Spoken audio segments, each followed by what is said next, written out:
Ta vision de la muscu, on t'a mis dans la tête que c'était soit t'étais en prise de masse, soit t'étais en sèche. Le problème, c'est que en prise de masse, t'es trop gras, ton physique ne te plaît pas, t'as pas l'impression de faire énormément de muscles en plus. Et en sèche, tu finis, t'as tout le temps faim.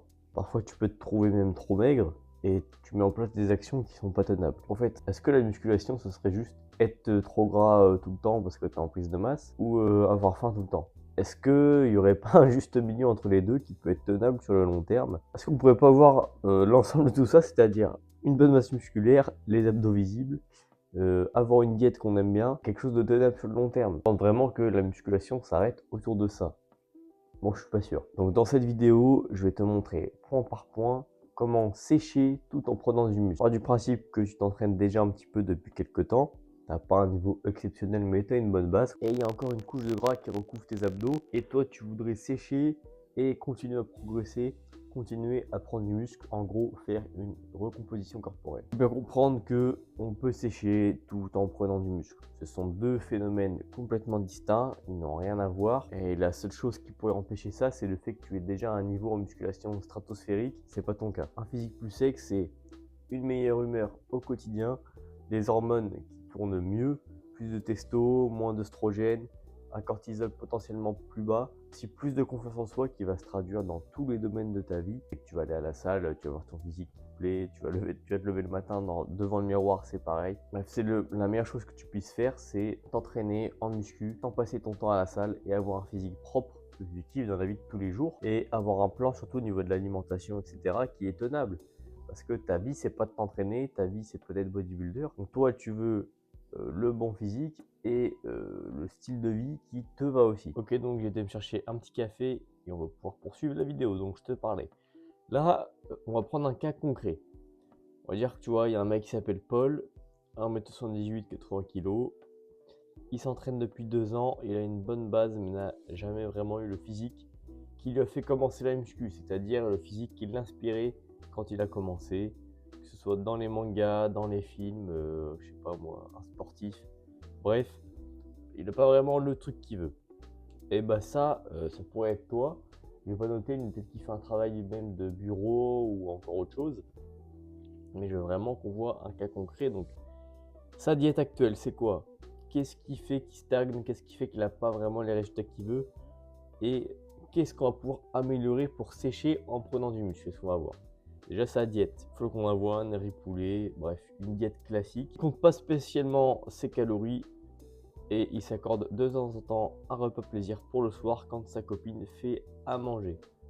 Ça c'est sa diète. Donc déjà on voit qu'il a une diète très simple, c'est un petit peu la diète de tout le monde en fait, de Gomutu classique, 4 repas par jour. Et ouais, donc un plaisir le soir avec sa copine et il n'a pas un œil sur ce qu'il fait en termes de calories, etc. Ça va être un problème auquel on va pouvoir remédier par la suite.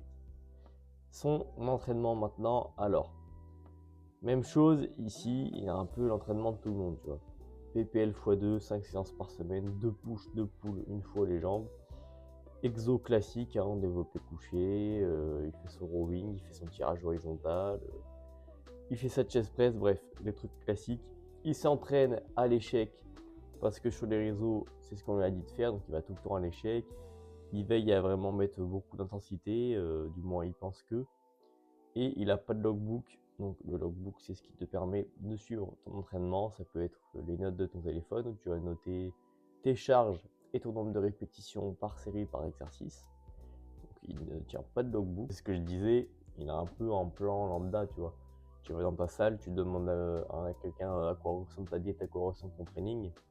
Grosso modo, il va te donner quelque chose comme ça. C'est pour ça aussi que ça peut être ton cas et c'est intéressant de voir ce qu'on va faire pour sécher et prendre du muscle quand même. Donc ce qu'il faut revoir selon moi, comme je disais, il y a un manque de suivi global. Il n'a pas de total calorique défini et il n'a pas de surcharge progressive intelligente. C'est-à-dire que dans sa diète, il ne sait même pas s'il est en surplus ou s'il est en déficit. Il ne sait pas combien de calories il mange par jour. Et il n'a pas de surcharge progressive intelligente parce qu'il ne traque pas ce qu'il fait à la salle, il ne suit pas son entraînement. En fait, là, Paul, il n'a pas la méthodologie qui lui permet d'avancer vers un objectif. Il n'a même pas défini l'objectif. il se laisse un petit peu aller dans une certaine routine, mais qui le fait stagner. Et du coup, son physique ne s'améliore pas. Donc, il va falloir qu'on change ces deux leviers, la diète et l'entraînement, pour d'un côté entamer une perte de gras et l'autre côté revoir l'entraînement et sa progression pour pouvoir optimiser sa prise de muscle. Il a aussi un manque de personnalisation. Diète comme tout le monde, training comme tout le monde, c'est ce que je disais juste avant, je ne vais pas revenir dessus. Il n'a aucune vision long terme, il stagne depuis plusieurs mois, même chose, il n'a pas un objectif défini, il n'a pas quelque chose qui lui permet d'avancer étape par étape, et il a peur en fait justement de faire ça, il a peur de sécher car pour lui, ça veut dire les repas avec sa copine, c'est terminé. C'est une idée reçue, je te dis tout de suite, c'est pas du tout le cas. Alors maintenant, on va voir sa diète. Qu'est-ce qu'on va corriger dans sa diète? Dans sa diète, on va trouver sa maintenance calorique avec des méthodes que j'ai déjà pu évoquer dans certaines vidéos. En gros, je vais utiliser un logiciel qui va me permettre de calculer sa maintenance théorique et on va essayer cette maintenance-là sur une semaine par exemple et on va voir l'évolution du poids. Après cette semaine-là, après différentes pesées dans la semaine, si on voit que son poids stagne, ça veut dire que le total calorique estimé était bien sa maintenance. Ou s'il a augmenté, ça veut dire qu'il est en surplus, ou s'il a diminué en déficit, bref, t'as compris. Une fois que j'ai trouvé sa maintenance, je vais entamer par un déficit calorique de 5% par rapport à sa maintenance.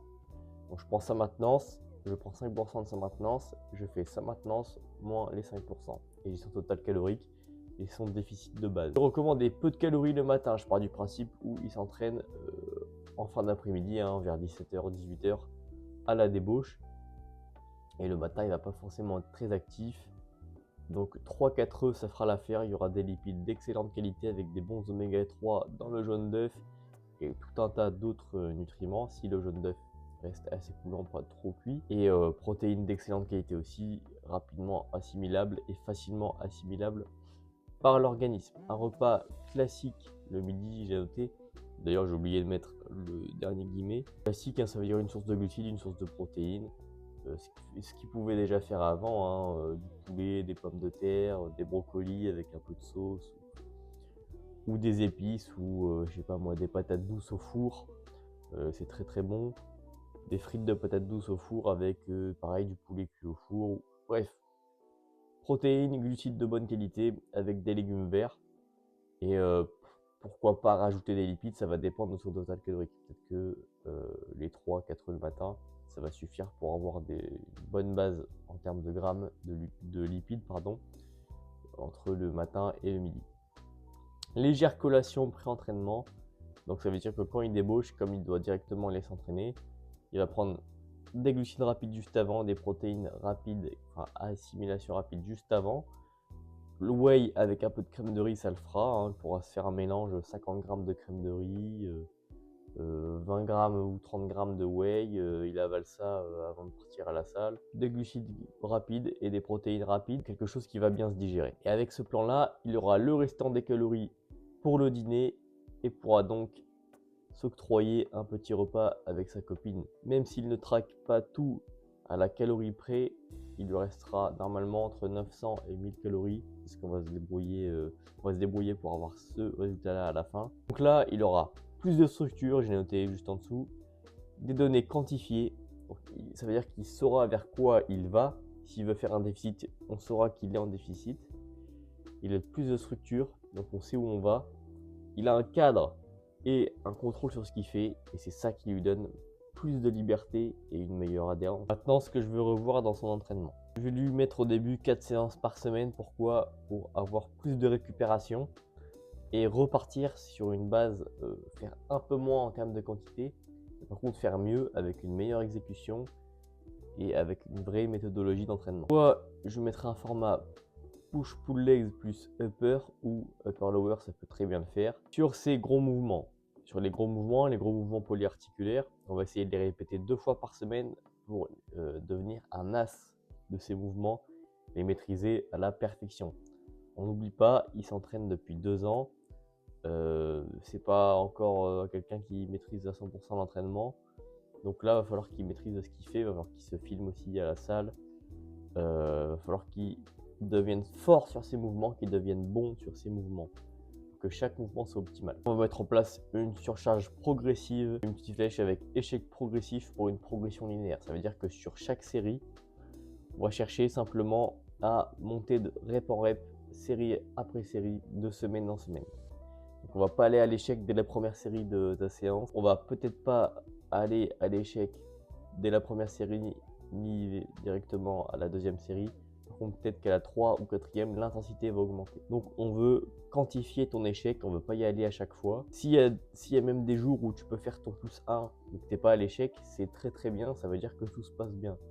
Donc, si tu fais ton 3 x 12 par exemple, mais que t'as pas été à l'échec, mais par contre que tu as fait mieux que la semaine dernière, faut te garantir, et c'est très bon signe. Je suis d'accord, il y en a, ils mettent pas du tout d'intensité, donc ils progressent pas, je suis entièrement d'accord.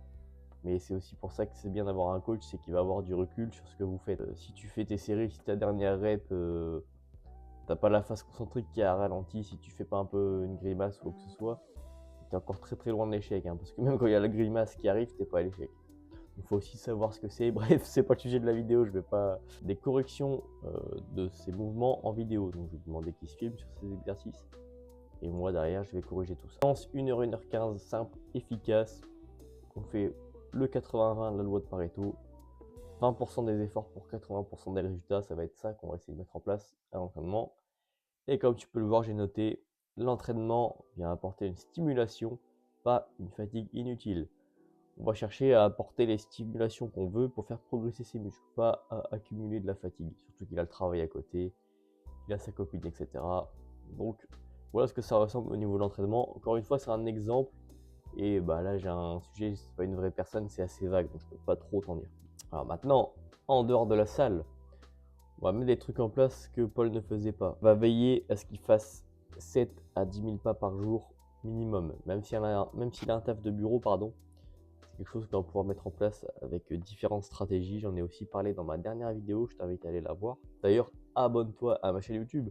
J'ai vu qu'il y a énormément de personnes qui regardent mes vidéos et sans y être abonné. Donc abonne-toi, ça prend 2 secondes. Et bah, au pire, tu regardes les autres vidéos qui vont sortir dans les prochaines semaines. Si ça te plaît pas, tu peux te désabonner. Donc c'est à 10 000 pas par jour minimum pour avoir plus de dépenses que ce qu'il faisait déjà. Donc ça, couplé au déficit de 5%, on est parti pour perdre du gras sur plusieurs semaines. Marcher le week-end, n'hésite pas à marcher le week-end, il y a le soleil qui revient, tu prends ta vitamine D, il peut aller marcher avec sa copine, avec sa famille tranquillement.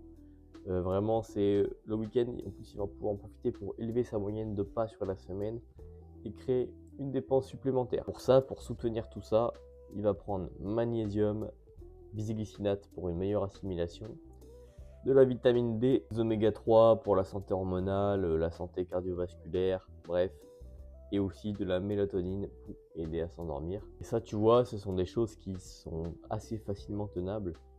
Et même chose, on cherche à optimiser un petit peu son mode de vie pour qu'il ait un meilleur physique, mais aussi un mode de vie qui lui correspond mieux. Et ça va être vraiment la base et le minimum pour pouvoir entamer sa sèche correctement et avoir une bonne base sur laquelle travailler avec par-dessus par la suite. Et surtout, ce que je veux que l'on fasse, c'est que tant que le poids diminue légèrement, tant qu'il perd un peu de gras, on ne change rien.